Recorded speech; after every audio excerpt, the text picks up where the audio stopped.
enough land goes away. Yeah, similar problem to Duntree, the ability to grow is really constrained. Yeah. For a proper system. Yeah. And I've always wondered, like Duntroon's out there on the way to the lakes, and it's not a bad little spot, but just doesn't seem to happen, does it? No. It sits there. No, but I think if you put a sewage scheme in, subdivision can happen more easily. Yeah. But anyway, that's Duntroon.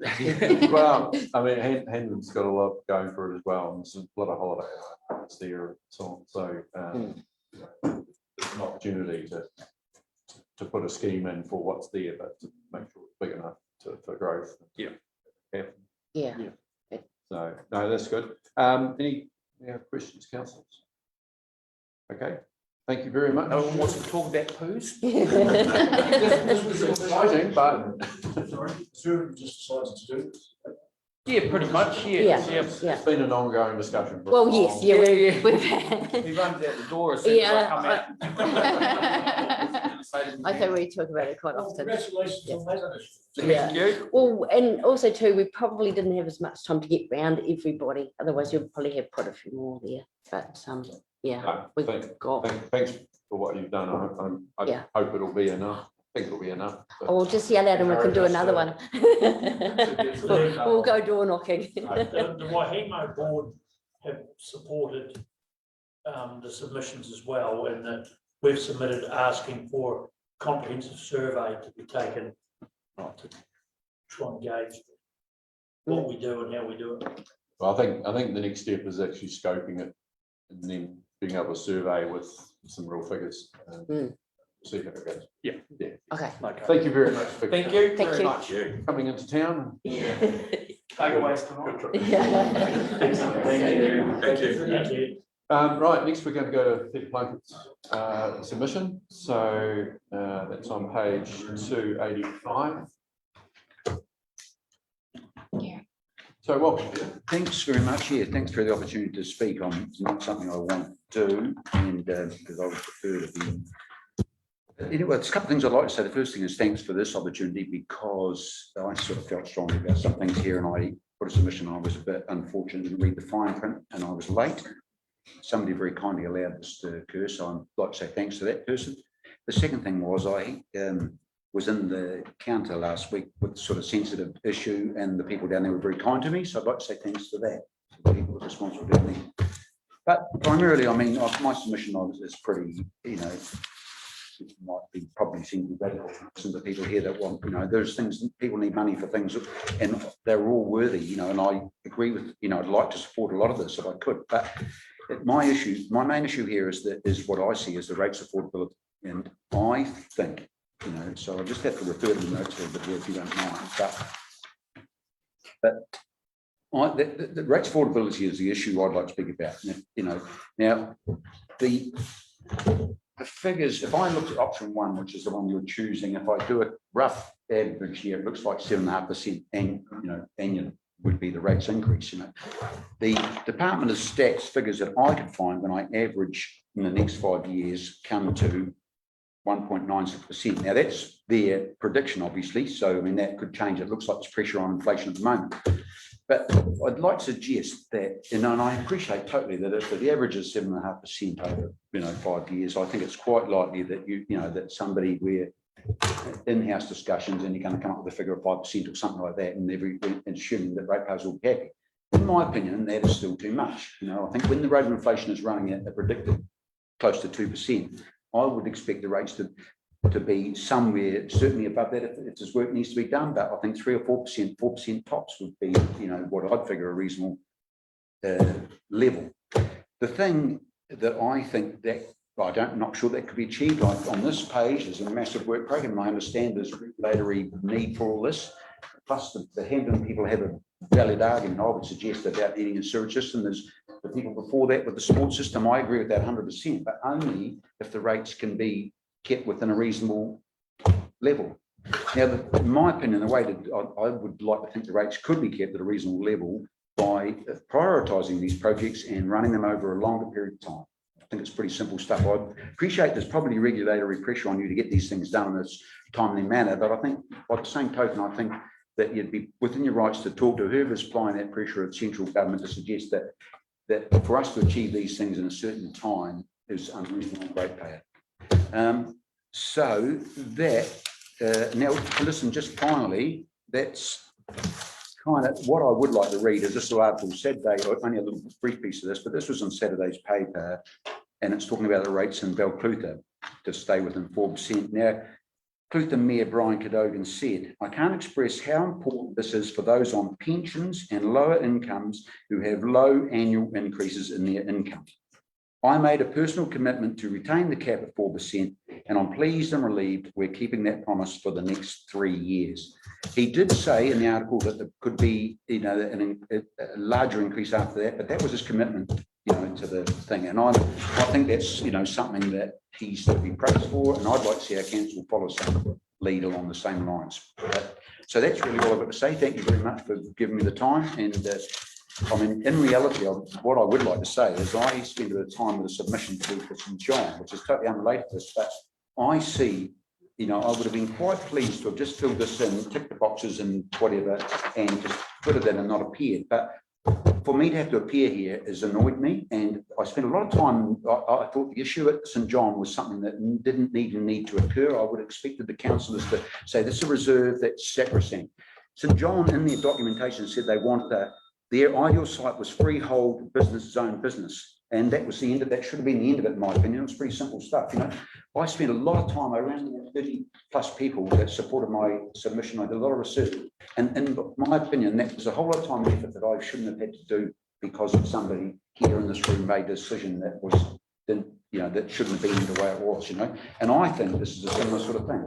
I shouldn't have to be here. I think anybody should understand that a rates level around 3 or 4% would be reasonable, not 7.5%.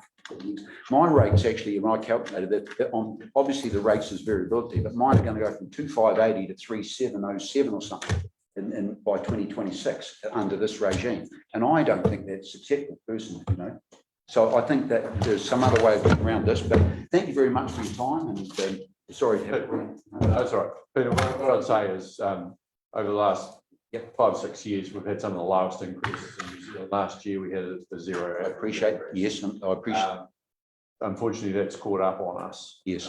What was going to be initially a 5% increase last year, we ended up with zero, but yeah, it's caught up with us. And the reality is we actually have to do more than what we did last year and more than what we did the year before.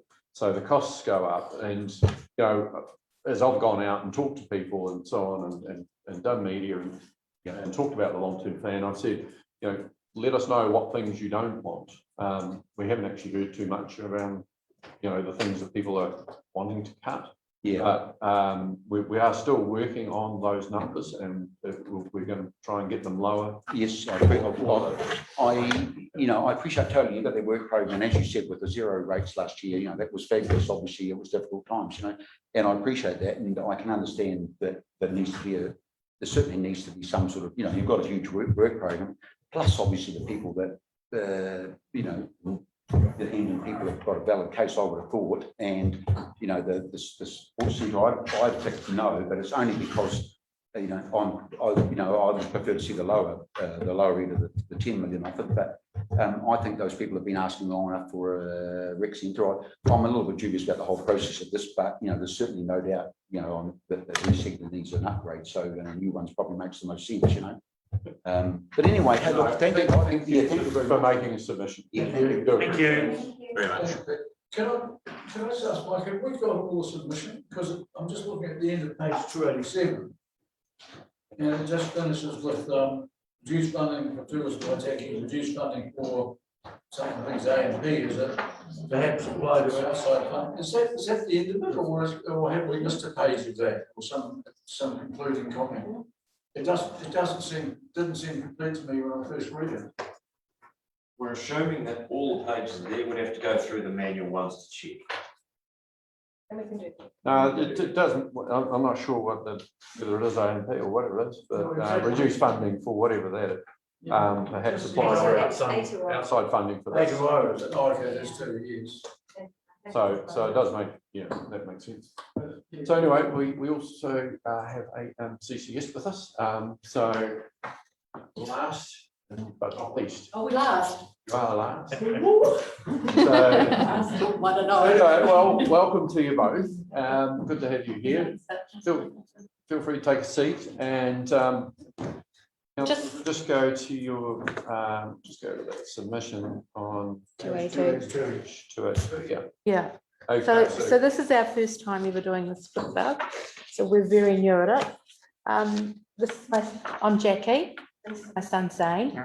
He's going to do the speech for us, but I'm not too sure how well he's going to speak, so we do have a copy of his speech if you need to follow along.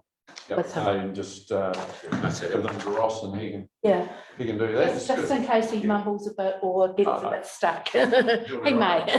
good to see you again, Zane. So thanks for coming along.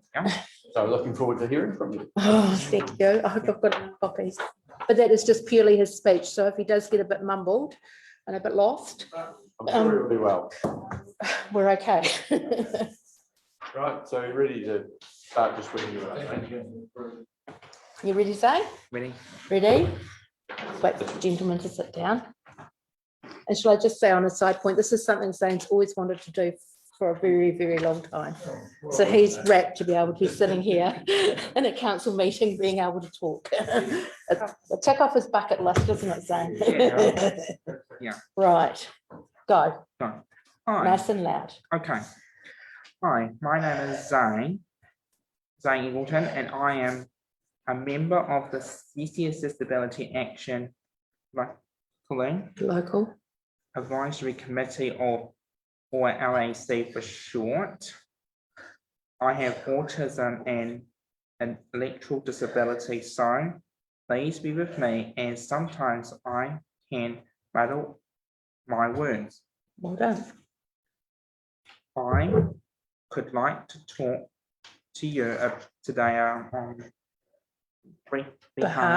behalf of my friends and CCS Disability Action and LAC about the need for a review of the wheelchair car parks in Oamaru, and more work needs on curb cutting and extending footpaths so all the people of the community can easily move around the town.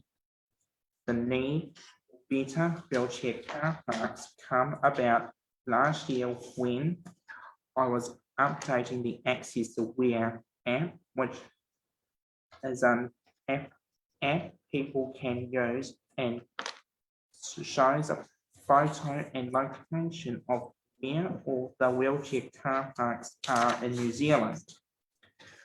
From taking those photos, Yep. I have become aware that Oamaru has some good wheelchair car parks, but there are some that needs Extending. and better curb cutting is required.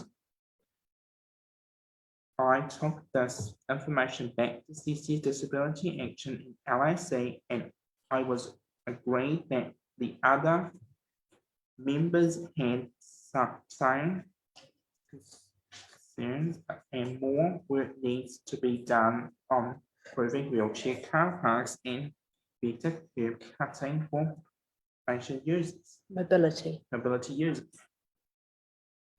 With the much Appreciated. appreciated help from the Waitaki District Council, we are now asking other groups with the local community which wheelchair car parks in Kent cutting work Well, when more wheelchair car parks and curbed cuttings and are required. are required, and which wheelchair car parks and curb cuttings need improving.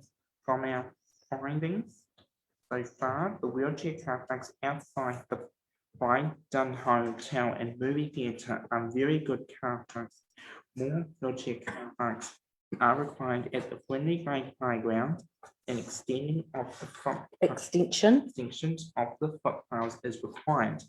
The railway tracks to the place at Windy Bay as wheelchair users and Parents with strollers have to cross the road to use the current footpaths for children safety concerns.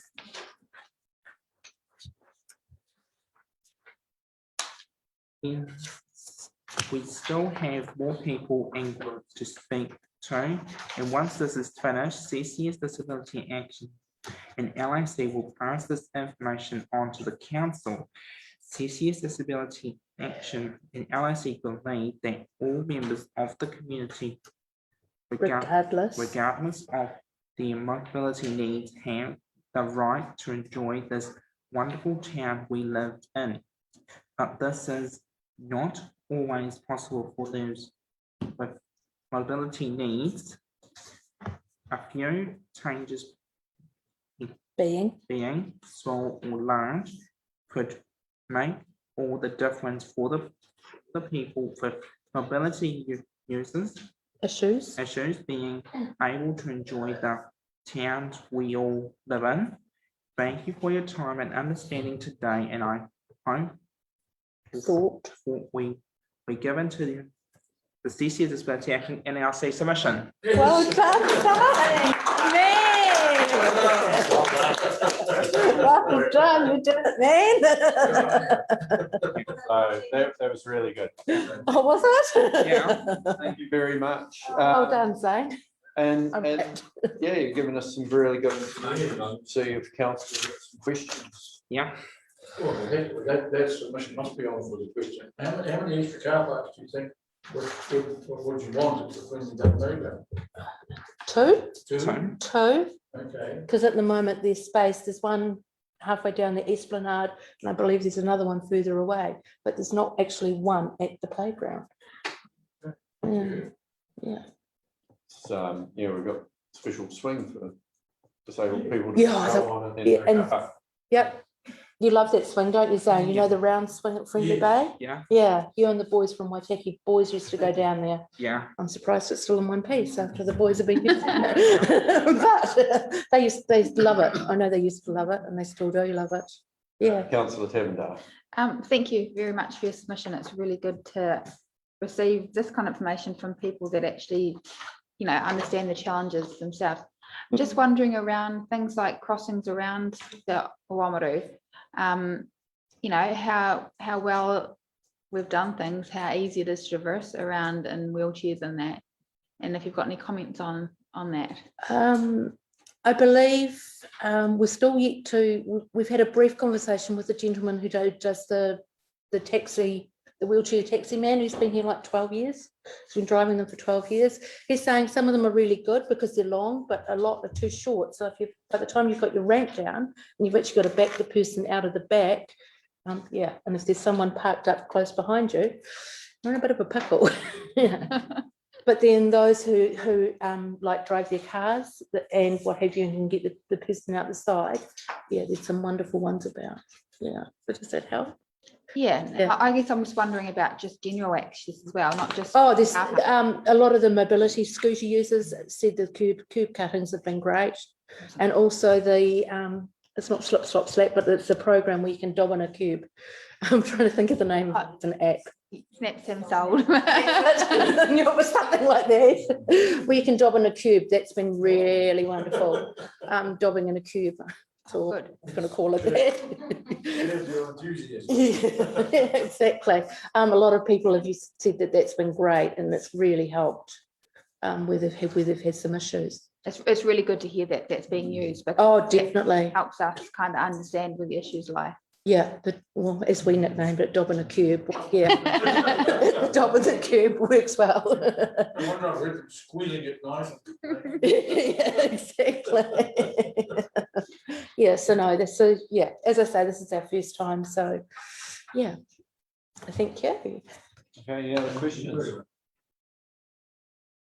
No, I just wanted to, just to say thank you and acknowledge what you've done today, and it took a lot of preparation as well, so that's awesome. You've done an amazing effort. Oh, and thank you. sometimes we take for granted a lot of things, and you have made those invisible things much more visible to us. And Oh. have an impact on our decision making. Oh, thank you so much. Thank you. So can you say thank you? Thank you. Just a very quick question. Yes. So for the mayor, really, I think this is something we could sort of fast track. Is there any need to fast track? Not in 2 or 3 years' time. I'm just saying fast track. No, I think we need to hear from the roading team. Yeah, we have been working, I don't know if I'm allowed to say names, but I'm going to anyway. We have been working very closely with Jason, amazing guy. Brilliant.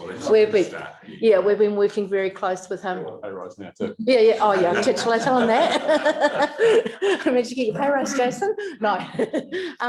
So we're about to go to Iona Rest Home and find out their issues. I know Jason's willing to come with me on that one. There's a blind lady who we kind of catch up with. So Jason and our committee have been working very closely together. So great guy, very approachable guy. It's a shame we didn't bring our big map tonight, Zane, because he's made us a big map, hasn't he, Jason? Yeah. Yeah. Thanks very much. Yeah, so we are working with Jason. Great, thank you very much. Just acknowledge, I got invited along to the LAC meeting and got a chance to meet Zane, Lynn and some of the other members, and very focused on how they can help the disabled community to actually have better access around the place. So it's really good, and really good to see that it's come through to a submission and you've come and spoken to us. So Yeah, we've got that far. thank you again, and thank you very much for coming. Thank you. You say thank you. Thank you. Thank you very much. Yeah. We did it. Right. Thank you. Right, councillors, if we can just go back to page 228 on this document. Well, that's Tobias Judge, yes. So just to look through that, just see if there was anything of particular note. Well, the only thing I would note is that, once again, this is the third person submitting who's talked about the need for a light track rather than Wainakura River. I think both were 2 cases, one Mill House to Trotter's Gorge. And they've cited the fact that there's no access along State Highway 1.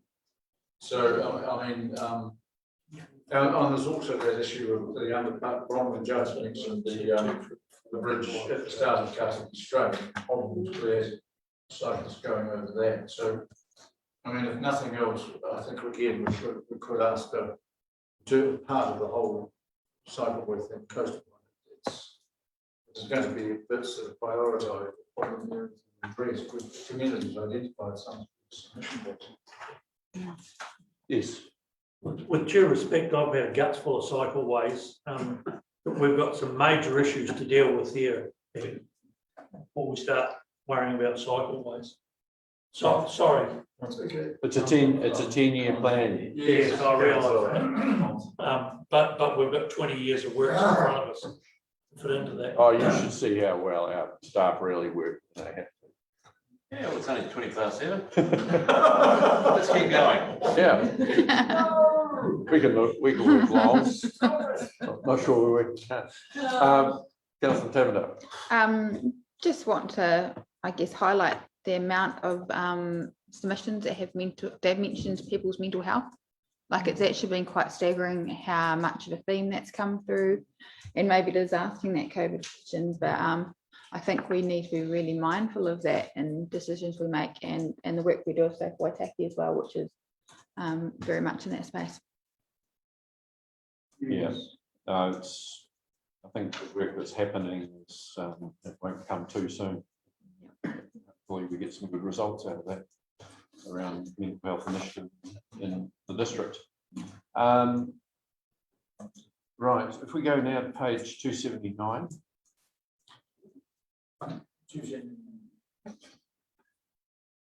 Which one?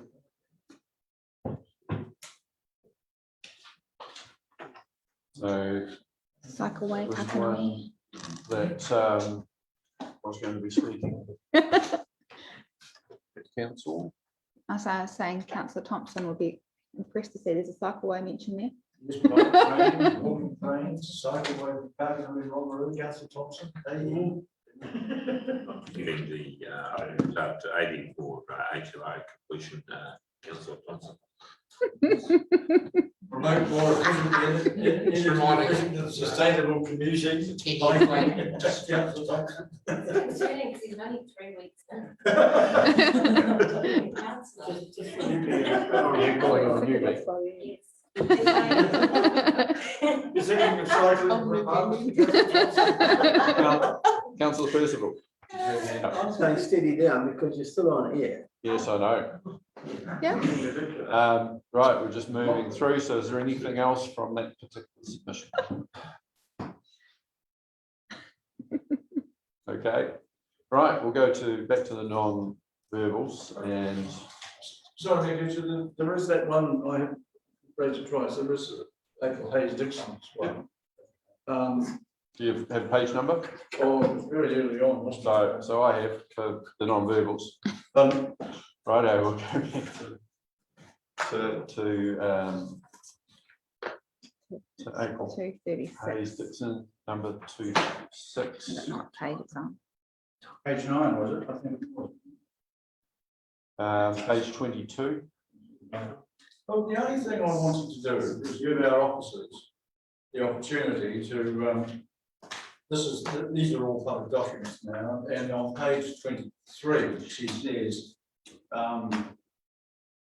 references of $1 million having been spent on geopark.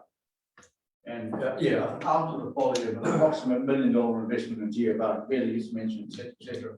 Now, I just want to give officers the opportunity to publicly refute that, if they choose. That's all. Well, perhaps I can answer that. Every submission gets a personalised response. So I'm certain officers will be providing factual information. But to the general public as well as to the submitter. Well, that can be done. So, Thank you. Okay. Anything else in the verbals?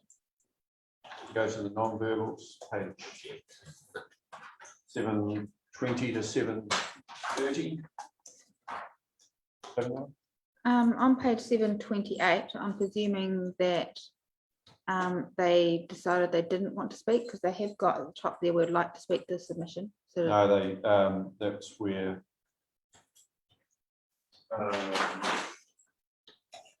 you spoke instead. yeah, there was another one today that spoke.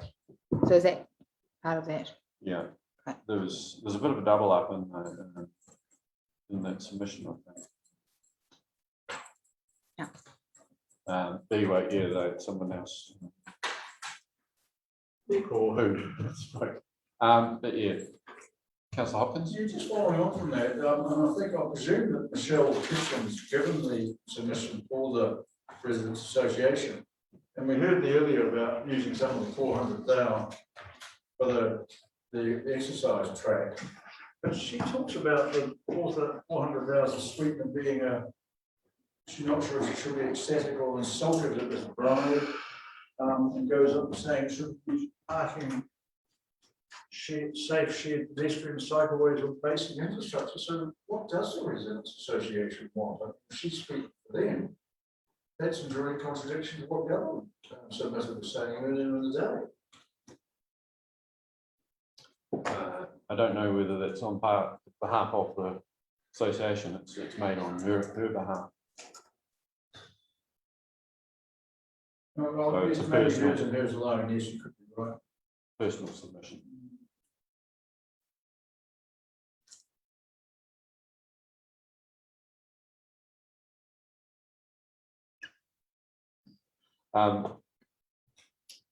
Anything else up to page 730?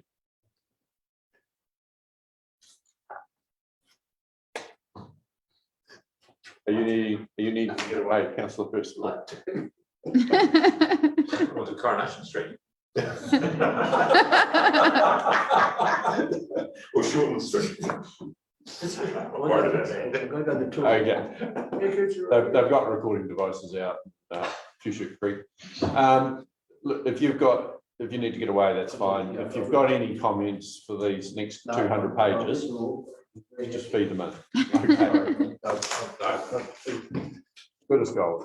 Thank you very much. Yeah, Kitchen, just while there's a little pause in proceedings, Kate Clayton was about to go home, and I'd just like to highlight the fact that these days don't happen by themselves. When you fall out of bed in the morning, and both Mandy and Caitlin sacrificed half their weekend and their Friday night to make sure this happened, and also Ainsley. So I'd just like to. I did want to acknowledge all four of you and the work you've done. And Josh has been in there in the trenches at times as well. But no, thank you to you all for the good work, because you did work well into the weekend and have had long days yesterday and today. So thank you very much to all of you. And Caitlin, you're dismissed. I'll be late tomorrow. Are we going off here? Thanks very much. No, we'll just whip through these. But they will encourage us to be, I'm sure. Okay, anything through 730 through to page 740? Yes, I just noted Mr. Sims and somebody else who questioned the use of Centennial Park for the New Window Sports Event Centre. On page 733. Mrs. Sim? Well, yes, Sim, yes, Mrs. Sim, I'm sorry, you're quite right. And also another person on 740 calling, as did CCS local committee calling for clicking it. Page 737, quite a novel way of sorting the traffic problems of the North End. Get rid of all the shops. Moving all the shops from Main Street. Sorry, because there is another one on page 739. Again, I've been interested in the number of submitters who are up to play on three waters and don't want us to relinquish our control of it and want us to push back. And there's been a universal comment from everyone who submitted on it. And you know, not a lot of people have, but again, it's starting to percolate in the community, and this concern may be starting to emerge.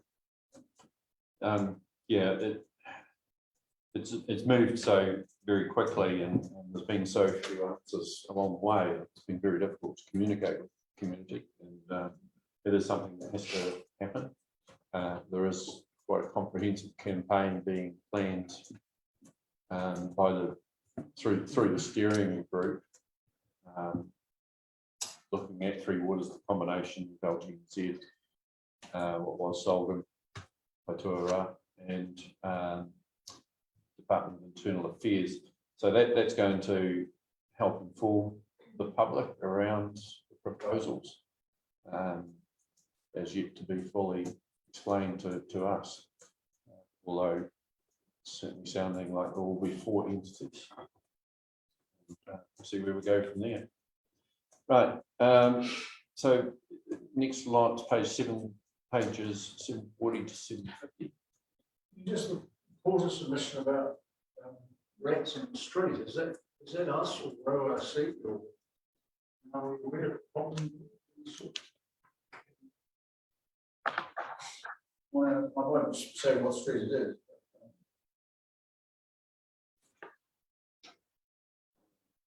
It's, yeah, I guess rats can be a lot of places. Saw one running around at the airport last week, but early one morning. It was outside. It's okay, but yeah, I don't know. It's a difficult thing. Of suggesting rat bait.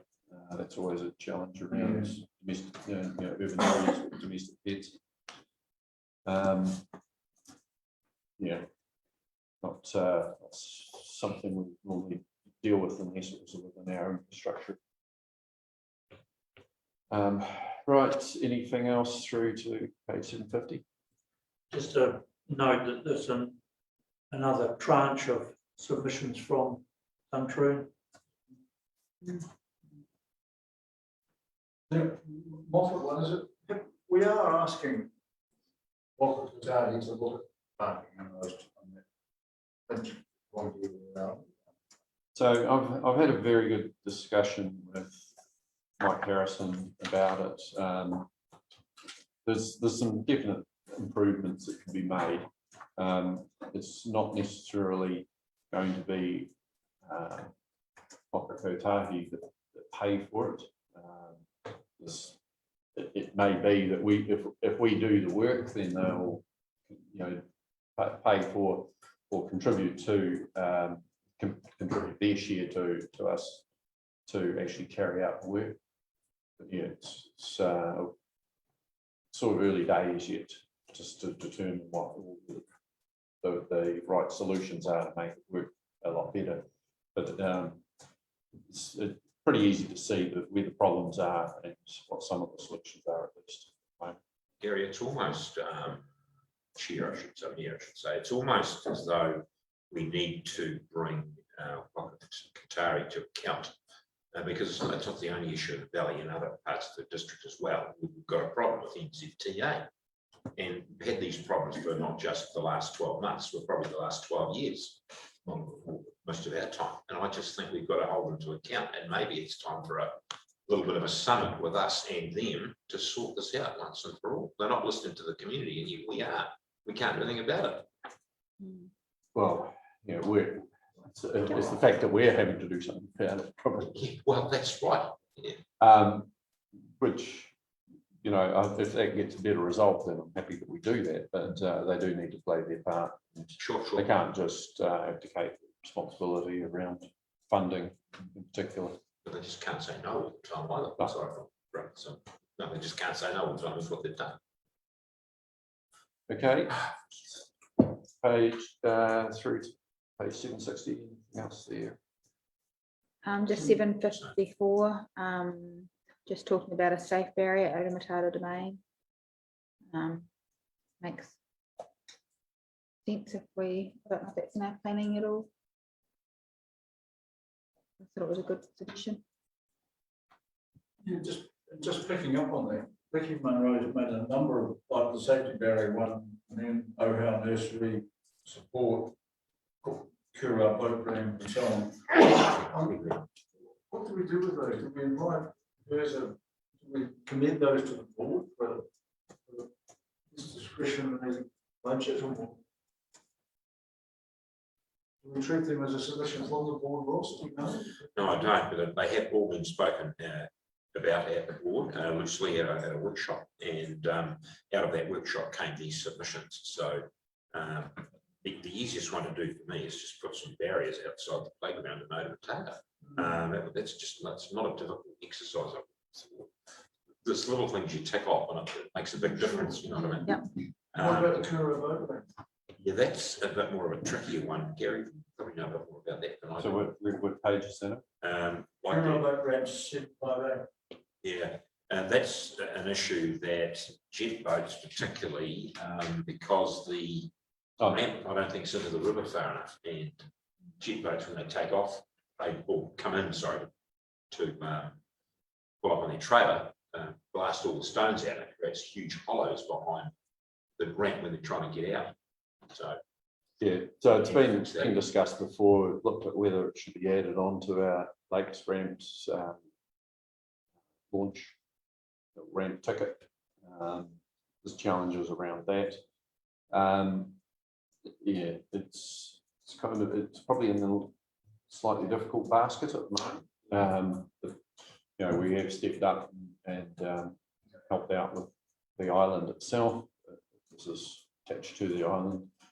It was a donation from the company that did the bridge upgrade, and they did this, but they didn't make it long enough, so it does scour out quite easily. It is an important ramp for getting boats into water, particularly if there's an emergency, and I think it's one of those things that we can't just ignore. It's looking at whether there's something that we can do. Gary, I wonder also, looking at it as to whether it's in the right place, given the new bridge and the flow goes past there, irrespective of jet boats. But you're right, it's a safety, it's got to be available for the search and rescue people as well. That could be something that could be taken up with through the community board. Jim, just following up. I think if officers can take notes of these things and say, well, this is how do we deal with these things? The community board has the budget there to do that fence by the Untitled Domain some of the other bits and pieces. They could just get on and do it. Probably the bottleneck is the resourcing at this end. Just looking at Josh to see if he's nodding or not. But yeah, the challenge is them dealing with all of the different projects they've got on the go. Is that right, Josh?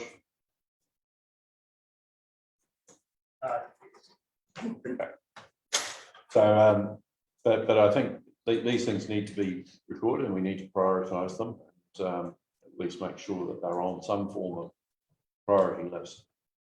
Okay. Sorry, Gary, just sorry, covering one final thing on 756, just as far as the OHAR nursery is concerned, that's something that would be a really good opportunity for collaboration between us, DOC, and the local community to try and make that happen.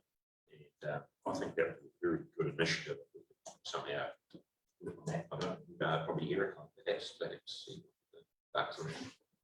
yeah, I think there's still some varied views in the community. I think there's about talking to the representative ratepayer group and make sure we get their direction and work with them. Yep. Okay, anything through to page 770. Sorry, Chair, I just, the first one that comes to mind is the tourism Waitaki. Having a crack at us, I think we're not supporting tour or acknowledging tourism as much as we should. Shall we send them the submissions of people saying we're spending too much time on tourism? Well, that was my thought, and then I draw your attention to an extremely good submission from the Waihemo community on 768. Councillor Tavendale, anything before that? On the tourism Waitaki one, I was just wondering if we can have it clarified if it's what's in their long-term plan at the moment, what they're asking for, or is that above that level? I wasn't too clear. We'll have to come back to you on that. But I think the other issue is that there may be a misunderstanding of the nature of a consultation document for an LTP. So the consultation document deliberately deals with significant changes, whether increases or decreases in funding or delivery of service. And there are no significant changes in relation to council's funding of tourism Waitaki, hence no particular focus on that, but I think that it just may be a misconception of what a LTP consultation deals with. And just on page 763, I picked up on the artwork on toilets and planting of natives. Just Whereabouts for the planting? well, it sort of just says in general that that's what the planting of native trees, but yeah, I was just thinking we've got a few areas like the Cape that we're working on doing that, so it just kind of lines up with some of the things we are doing and could do more of. Yeah, I think we need to understand how much we are doing, how much we're supporting community groups to do, whether it's Nosland, whether it's Cape, Forest and Birds, Hampton Energy Group. These are all areas where rates money is going, which is really good. It would be good to get an overall picture about how much we're doing and make a decision on should we do even more. Yep. Which I'm not opposed to at all. Perfect. Here we go, on page 762, a chairman of tourism Waitaki said, 761 says, and then from the chair there are 6 bullet points. This is our CCO, and I think I'm not sure we can or should try and do it now, but on deliberation, I think we need to actually spend a little bit of time considering our response to those 6 requests from our CCO. Yeah, I mean, we will do that. The question at the moment is there any more information you need? But it's saying on that tranche of pages 766 Forest and Bird asked that we share via our annual report, Department of Conservation stats around the local populations of yellow-eyed penguin and Hector's dolphins, to draw attention. I mean, I suppose, are they seeking us to amplify the message from Doc? I presume that's what, is it something that? I think what it is looking at almost like a well-beings report where you just reporting on financial activity, but reporting on environmental.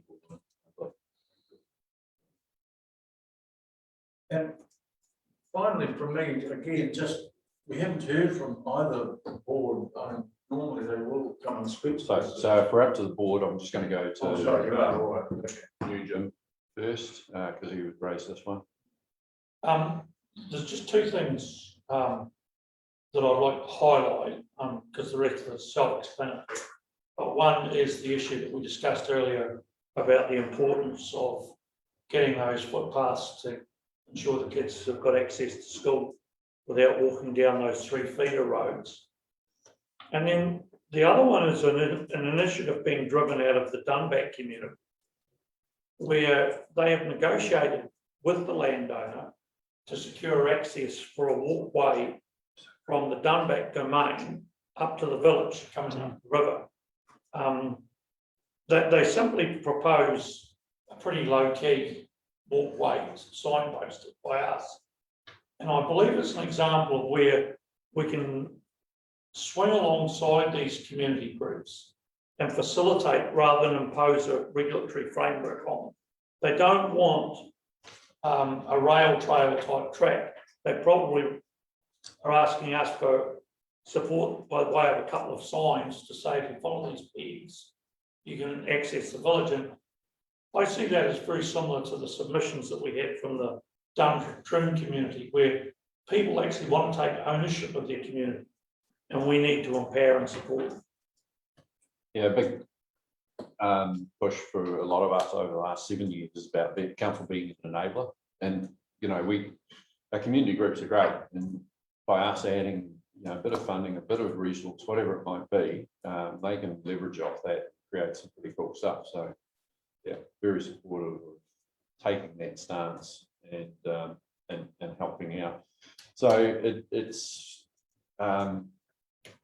there's some really good suggestions through there, and I think definitely. I think it was driving into Palmerston the other day, and the entrance sign on the north side very faded. I thought that's a bit due for a refresh. Yes. They talk about the Lion Club Rotary sign. I think that's probably something those service groups should look after themselves, to be honest. But you know, those other things that we could be doing, should be doing, there's some good opportunities to do that. So can these ones all be, all of the projects proposed by the community boards, can they be put in part of the deliberation schedule so we can look at them and see whether it's, you know, in many cases they've got funding themselves, or there's things we can help. They could also go into their own individual long-term things as well. I think sort of mini long-term. Yes. Can't speak for what, I know they are. Yes. So Yeah. something that they could fit into that, take them off as their own. Good. Okay. Some very good ideas, as I say. Anything through to 780? Pretty much everything from there to about 800. Beyond is people saying they want to go through further. I may have missed something, but I think pretty much this essentially it's Duntroon's version of the Hamden survey petition. You're right, yes. So if we go through to, I mean, that doesn't mean we're dismissing them, that being anyone watching, it's just that I think the next one that deals with another matter is 811. so 811 to 820.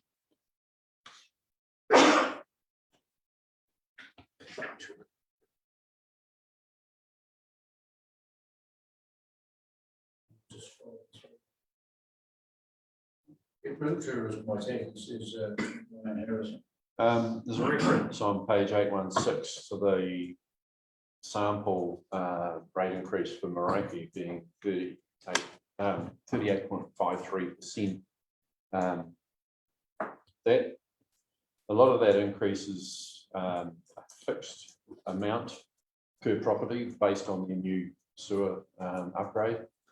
And what that means, the valuation that was used was a very low valuation for that area. So a fixed amount on top of that ended up being 38.53. If you took an average property value in that area, the percentage increase is definitely less. So I think we may have picked the wrong example in this case, but it would be good to get a clearer idea of more what the average increase is. But most of the changes in that sort of upgrade. So anything to take 20? Yeah, just on 818, Mr. Elliott's submission, just a couple of times I'm just picking up books, book around with people on Reed Street that mentions the trees and how they block the gutters. And I'm just wondering, and apparently our arborist, somebody's gone ahead and said it shouldn't be touched, the town is touched something, but this is an issue that keeps occurring at a very local level. Maybe somebody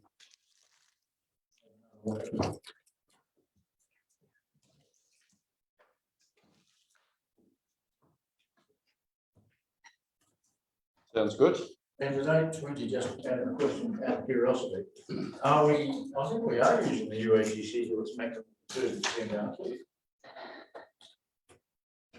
Hey, submission on yeah, go ahead. We are using UAGCs to 30%, aren't we? Very close to it. I'll have to come back to you on that, Chairman. It was certainly increased quite a bit. So UAGC maximum is up to 30%, and it's what that does is create an even amount per property for that 30%, where everyone gets charged right across the district for the same amount for certain things. And then you have the other rates around water and sewer and roading and so on, which are based on capital roading, and other things are based on capital land values. So it's, it makes a bit of a difference to who's paying what. Right, anything through to 830? Yeah, Mr. Harvey, might be on that side. Will endorse George Kelch's comments. I think we should be noted. Yes. I think one thing with the latest one is that yes, it does work, but does it? Could it work better? The answer is possibly yes. So 30 going through to 840.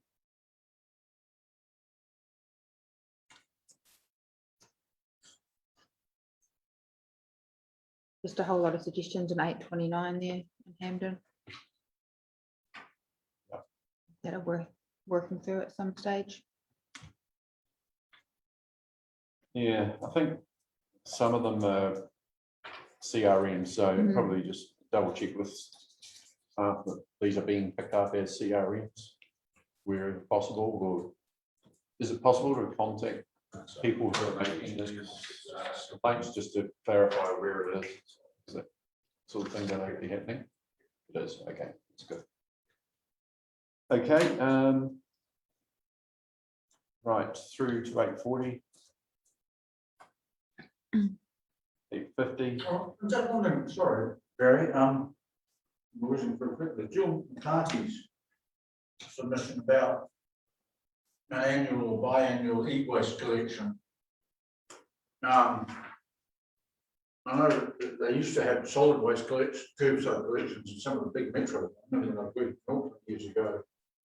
You drive down streets and the little man on sofas and everything sitting on the footpath. But is it worth looking at? Because at the moment, cost of getting rid of them. Again, a good question for our solid waste officer. Okay, so through to 850.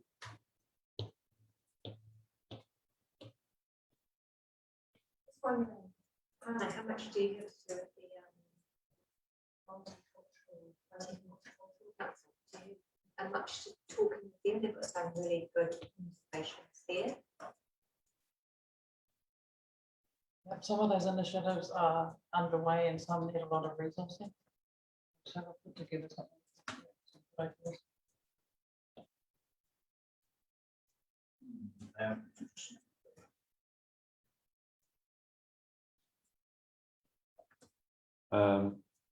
Right, going through to page 860.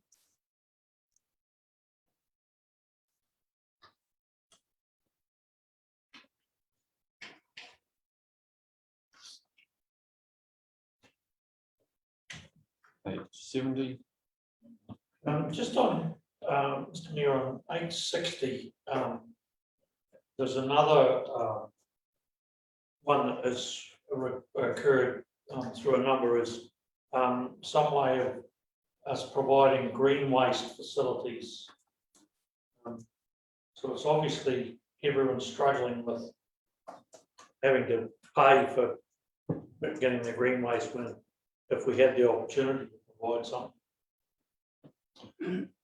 Yeah, and yeah, again, I think that something like that regional model Ross had raised may be the best option. I'll put that guy, I'll put Steve in touch with that guy. I'll make Steve's got him. Oh, he's got him. Okay, great. So I don't know whether it's part of the deliberations day. It'd be good to have a session with Steve talking about the broader issues and possible solutions. I talked this morning about possible workshop. Yeah. Good. Gary, 858, Mr. Monroe's submission, climate change, page 10. It's about the need to relocate emergency services to an elevated ground site, co-location, including fire and civic events. Relocate the hospital. But also re-establish a district hazard committee. But I have a feeling there may be issues that we're going to have to look at some stage over the life of this particular long thing.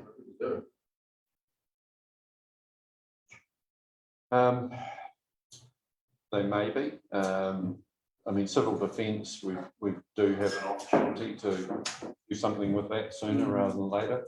The rest, police and ambulance to make those decisions themselves. I think ambulance is looking positive at the moment, but should know more soon. So yeah. I think across New Zealand, likes of police, FENS will be looking at where their stations are located, buildings that are strong enough and buildings that are high enough of tsunami levels, etc.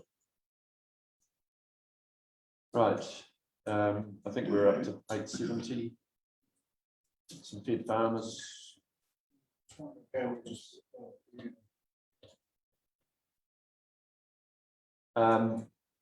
was a comment from fed farmers just on wanting us to explain more the disproportionate rate levels for eroding for specific areas, and for example, Kakanui, and I wasn't sure what that meant until I saw a reference later on in the submission where it was just quoting about 5 properties in one road, how much they paid. Roading is based on capital value. It's done right across the district on a very even basis. The 2 exceptions being large scale mining, which is basically Oceania, who pay 5% of the roading rate, and hydro electricity, which was 5%, but I think was moving. Sure whether that's 5% still, or whether it was 6 or 7% of the overall road rate. But everyone else pays on the equal basis of capital value of their property. I see Jeff Ewing commented that his rates of one rating of 23,500 out of 57, so that's 41% of rates on roading. You want to make sure he got some value for money out of that. Well, he definitely will, I'm sure. It's always a bit difficult for farms. They don't always tell you how many farms they've got. Yeah, it's got how big their farms are, but yeah. So it is a challenge, but I mean, roading is continues to be our most expensive ticket item. But a couple of, they say how concerned they, or they share the concern some of their members about afforestation. It would be, I'd have seen them say that we're willing to work with people, or here are some suggestions, or here are some work we're doing in this area to help. Something else I've tried to actually find.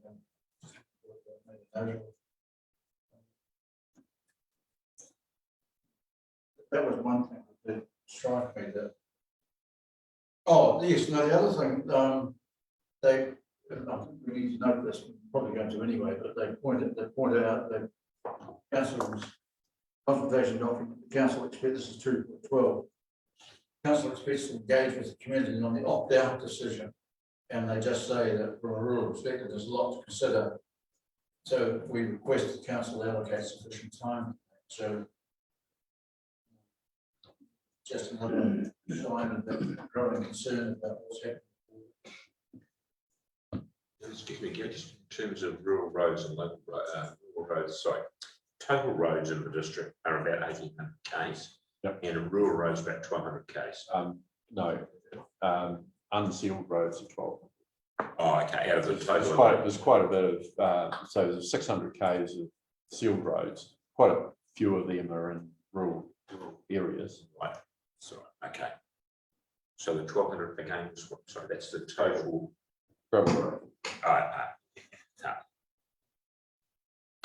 Two of which are in this area.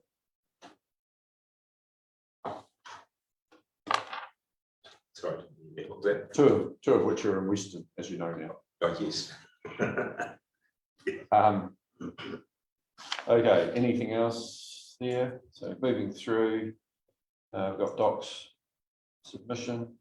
Yeah, 874, Gary.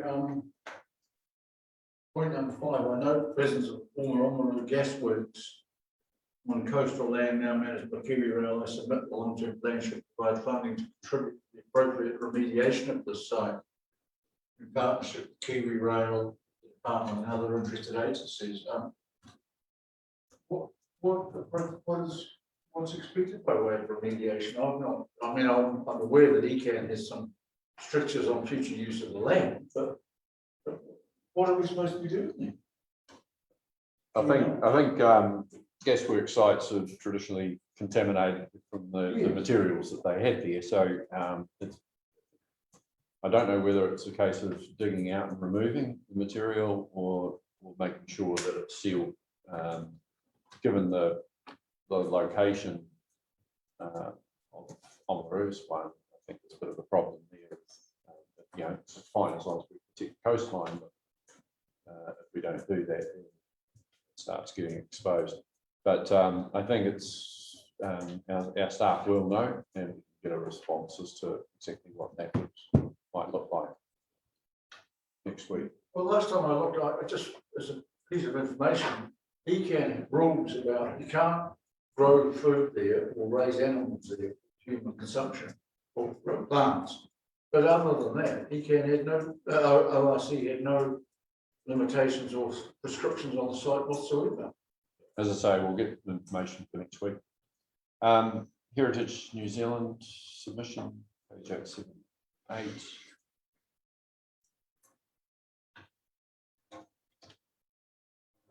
They are keen to with us to progress this national landmark, historic landmark. It's a great opportunity there. Gary, is it time to, so I think you mentioned this a while ago, to be talking with central government about preservation of sites like our town here with Victoria Precinct. Is it time to somehow or other start talking about funding for preservation? Is there something around that? I think you mentioned a while ago. Yeah, we're talking to them about possible options, but one of the things, if we do go for and successful national historic landmarks, would be the second site in New Zealand to have that, and that would be something that would hopefully allow some external funding to come in. But yeah, there are several funds available externally for heritage buildings, but what would be really good would be to encourage government to help bulk fund communities like ours to help look after heritage, which is important to New Zealand. Okay, working through page 883, we've got submission from Okaha. Just before we turn to that, 882, the age concern request, we basically do that now. We develop doing on a age friendly town, or would that not apply? Instead of a council policy for older people? I think they're saying that they want it throughout all of our stuff we do, just to be sort of.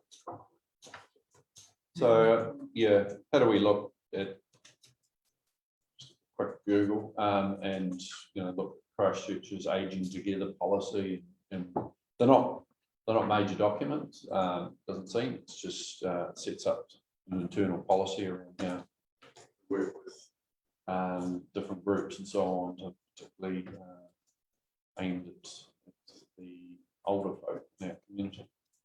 How we work with them. So, Hannah?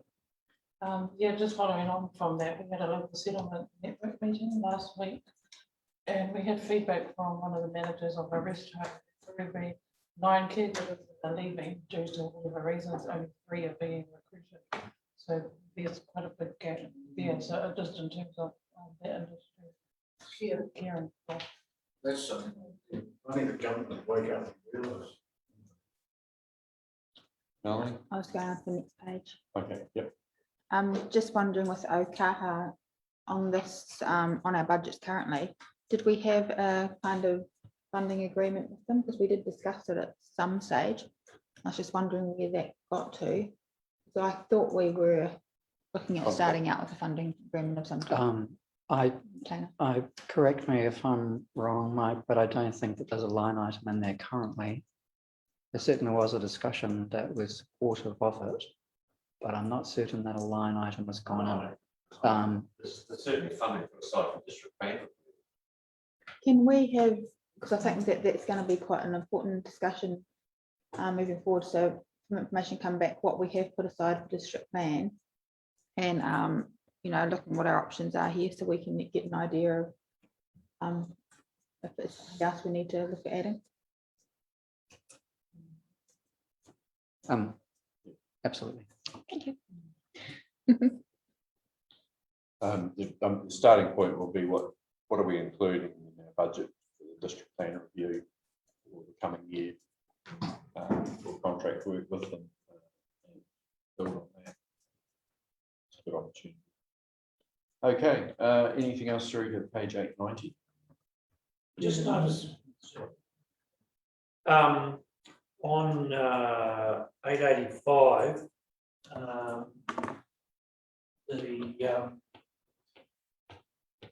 conclusion of the Runaka's submission is, this is focused on ensuring the effective provision is made for the engagement of Ka Runaka in the implementation of the plan. Are they expecting us to go back to them before we adopt the plan? Or?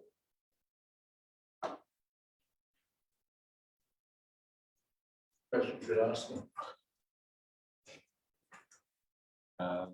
Oh, no, so implementing it being, we've agreed to it, and as we carry out work, we engage with them along the way.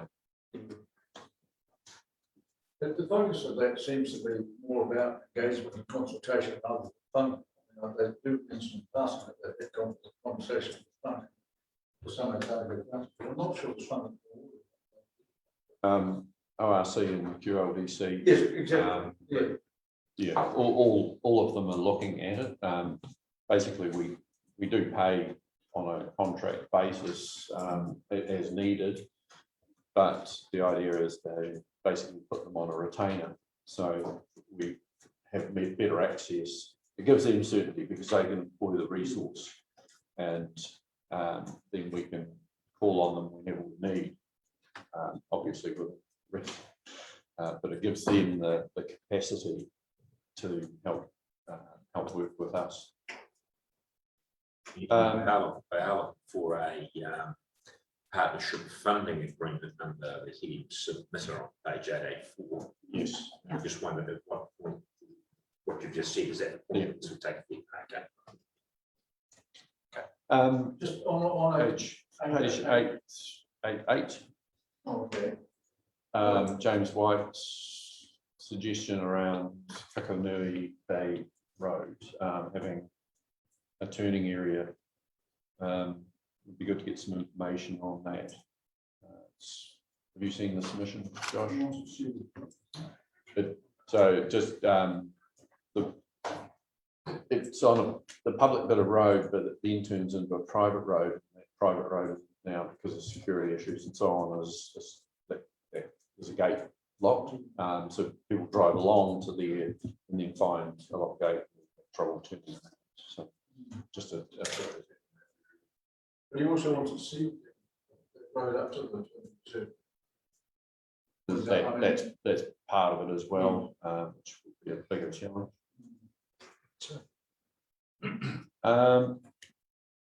But yeah, need to look at that in more detail, I believe.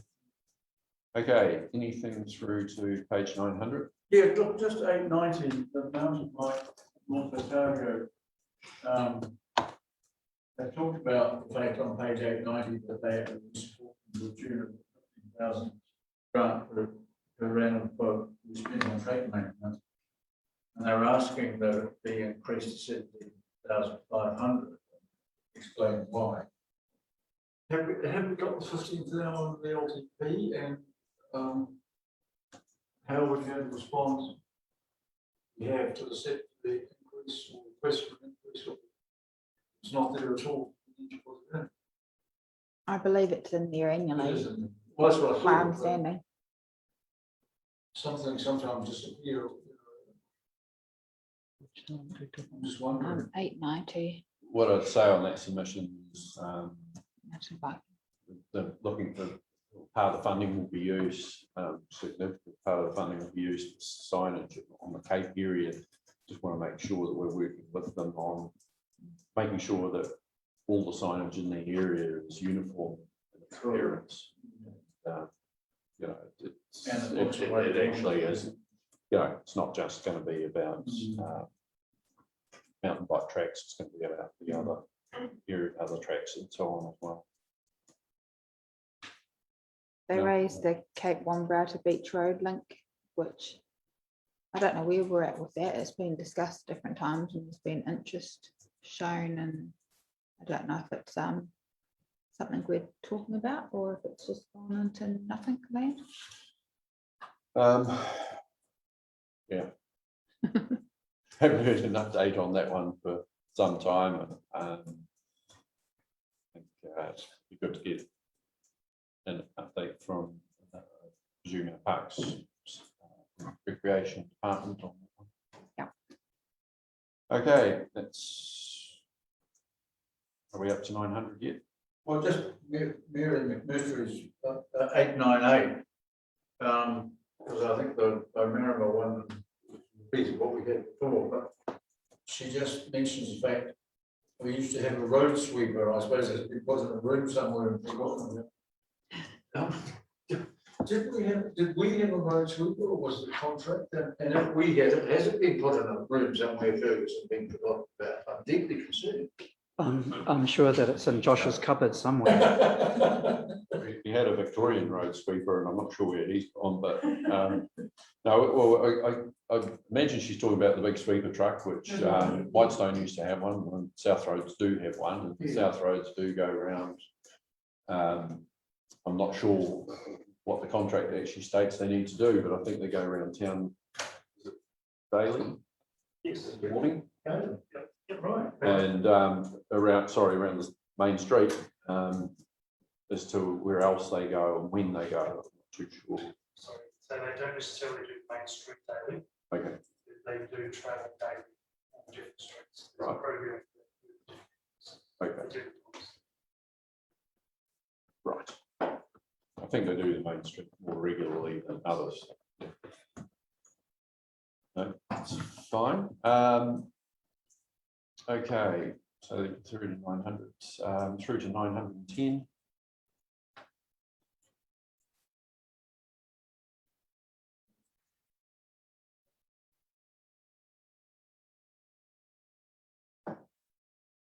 More discussion about the Oh, waste, no. sorry, Okay, sorry, Mel. Yep. sorry. Just more about the waste minimisation program seminars. I think is part of our discussion with our waste officer. Sorry, what did you say? On 903, they're talking about the waste minimisation programs, seminars and workshops. So we've had a few people mention like those, Kate, some rather. Yeah, which were, you know, the feedback was really good on. So just around when we talk to our waste officer about a lot of different things, all the programs and workshops that we could do should be part of that discussion. I think education is supported. I talked to staff about it last year on the intro, so it's good to have that evidence and feedback that exactly wanted. Reasonably. That's good. 906, we have somebody asking for a large cultural centre in the town. Matt King. I was just going to ask a question, Chair, on 905, same submitter. But I just noticed under the committee outcomes and strategic priorities, and it might be a little bit of a timely thing for us to consider. And how we do it, I'm not sure, but ensure we are all working according to the treaty principles and articles out of the Treaty Waitangi, noticeably absent in this document. And I don't think it would take much to emphasise that we do have a good relationship with our local iwi, and that it would be good to somehow or other in the future plans to just have something like that. How? Put it in for thinking. Yes. Right. It's actually acknowledged in the long-term plan document itself. So it's not something specifically in the consultation document. And I just was thinking before about the mention of the submission.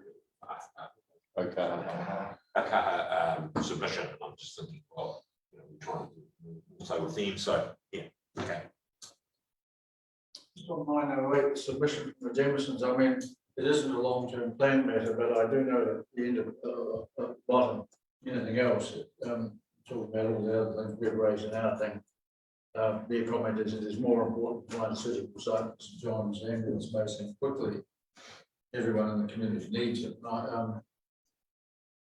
All I can say is I hope that I'm hoping there's going to be an announcement soon. Well, that's good. Okay, anything through to Mr Mayor, I think you'll find that the bulk of what's left relate to the levy for Karahill Hall. yes. Yeah, there's certainly a lot there. Mel? Just that I don't think 914 should have actually been included. Sorry? I don't think page 914 should have been included.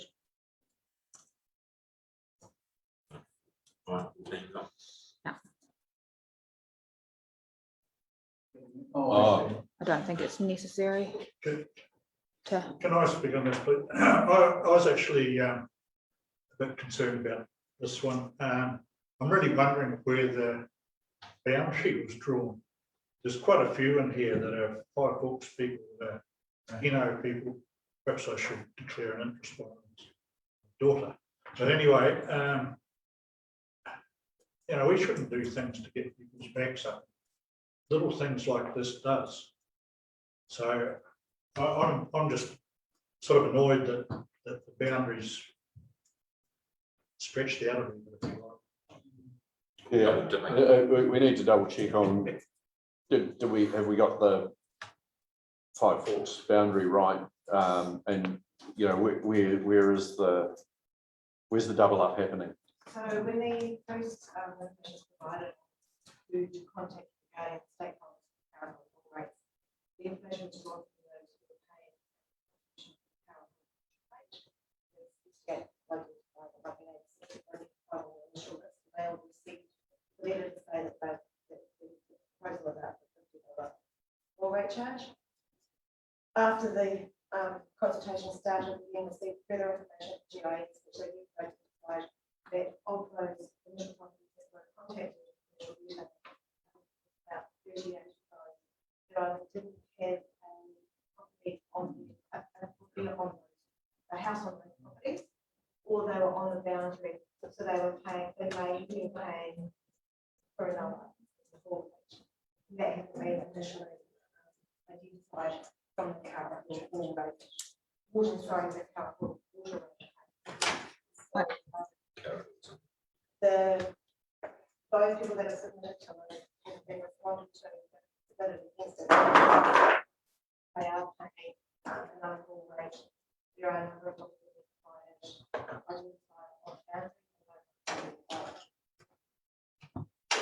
I can see because of the water thing, what's happened, yeah, which seems say anymore. I just guess on 914, I'm probably more talking about the amount of private information that's in that, and I don't believe the person that responded probably realised that that was going to be part of a book, and it just seems to be different to me. I think that you're right, and there's more than one of them. There's a number of further on. People say you've sent this to me by mistake, so all of those should be deleted. This document. They're not a submission. They're correspondence saying this has got nothing to do with me, and the issue of privacy is more important. That was quite right. They should be deleted. They're taken out for us and for public consumption, for perusal, henceforward. I think the ones that have kind of objected are not because of the rate, but because they're actually paying to another district.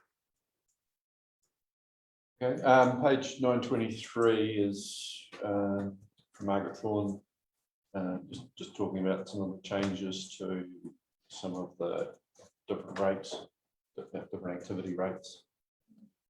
So just make note of that.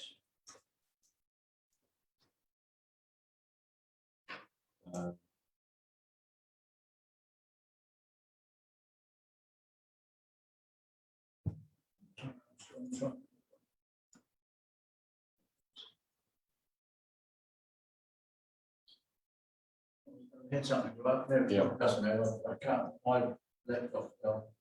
My iPad fell.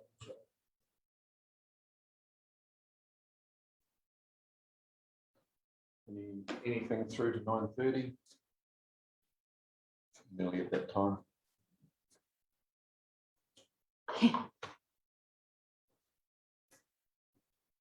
Anything through to the end, 9:32? Okay. And now we have some late submissions.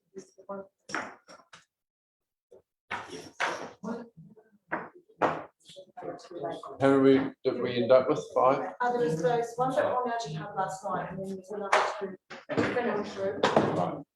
We believe there is one more. We haven't received it each.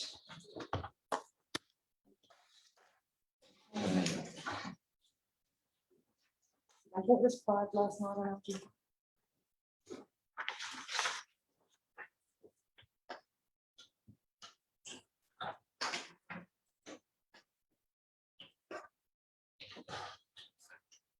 Right, we go to the LG covenants. go on to those. First is on that file on your iPad. Okay. So the first one is Roger Blackburn. Helen Stead. We're going online first, Jim, to the late submissions. Can you look at Kelly's? You need to listen, boys. Keith. Okay, spot on, you're all right. With you. Yeah. I know you guys. Okay, so some comments there on basically rail passenger service, so forth. There had been some work done 3 or 4 years ago, led by Timaru District Council, passenger service from Christchurch, and trying to look at that getting reinstated. It was at that time just feasibility was very, very low. We've obviously had a few, or are having a few trips run by Kakanui Travel, which has made sort of one-off type things, or you know, particular special train trips to allow people, I don't know whether it's just this traveling the country, but certainly getting people back onto the rail network again and bringing people into town on the railway, which is a nice change.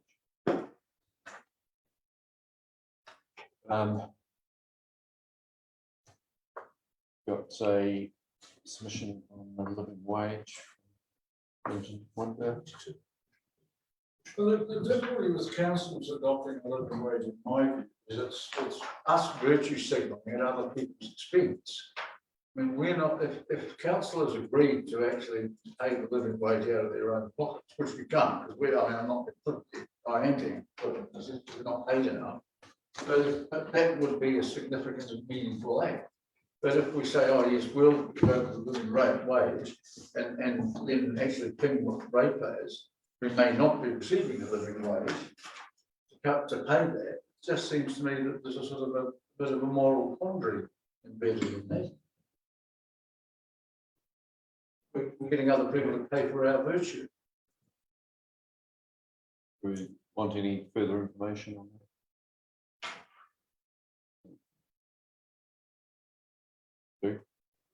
Yeah, I think it is important to at least have a bottom line as the living wage for staff.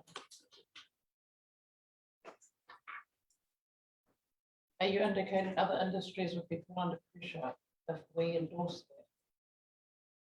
that? I think it's the fact that we take money off people who are on even less than minimum wage and Yeah. Pay rates. So it's that ethical dilemma around that element of it. Probably good, useful just to get an indication of the number of ones involved, employed by council. Can we do that? One from Neil Thorpe, which is another one of the Duntrine toilet submissions. Some extra comments on that. Diane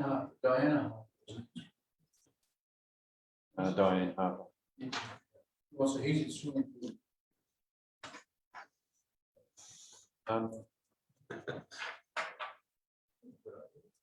12.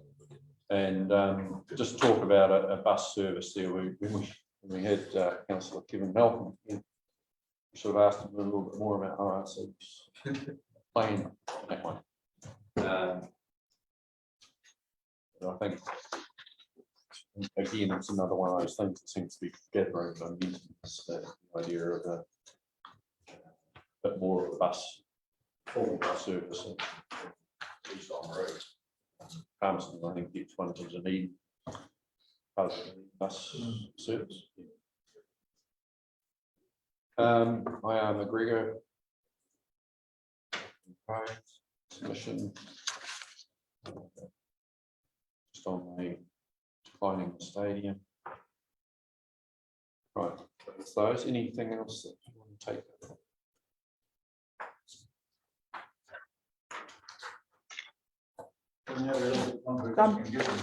Presuming we're happily accepting the late submissions.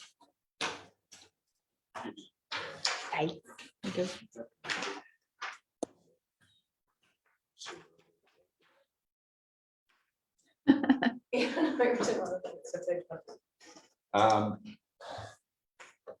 There was another, what was the other documents, additional pages and information? Oh, was that? Typed yesterday. Okay. during the section, the same thing. Right. So that's just something that we need to, Have we covered those? Good, okay. So going to the last two late ones that are on paper in front of us, Roger Blackburn. I just note very quickly skimming through this that here's somebody else who's talking about using an installation to recycle plastic into reusable products, and somebody else, there's been a couple of other submissions about the same thing. And again, to me, it's something that where we could be a leader, and we should be looking at that again in consultation with in my view. Matthew Harris.